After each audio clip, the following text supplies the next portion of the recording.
কাজ করব একজনকে পরোয়া করে, তার মহব্বত এবং ভালোবাসার আলোকে যে কথা বলা আমার দায়িত্ব হয়, ইনশাআল্লাহ হৃদয়ের স্পন্দন অবশিষ্ট থাকা পর্যন্ত, এ দেহে প্রাণ থাকা পর্যন্ত, ধমনীতে এক ফোঁটা রক্ত থাকা পর্যন্ত, এক আল্লাহকে রাজি করবার জন্য যে কথা বলা আমার দায়িত্ব হয়, সারা পৃথিবী মিলে আমাকে সেই কথা থেকে নিবৃত্ত করতে পারবে না ইনশাআল্লাহ। জীবনের টার্গেট আর লক্ষ্য হলো একটাই, আল্লাহকে রাজি করতে হবে। যদি কেউ তার জীবনের টার্গেট একটা বানায়, আল্লাহকে রাজি করব, তাহলে দুনিয়ার কারো সামনে তাকে মাথা নত করতে হবে না।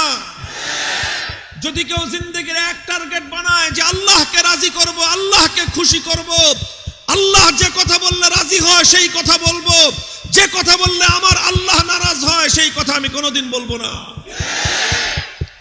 কেউ যদি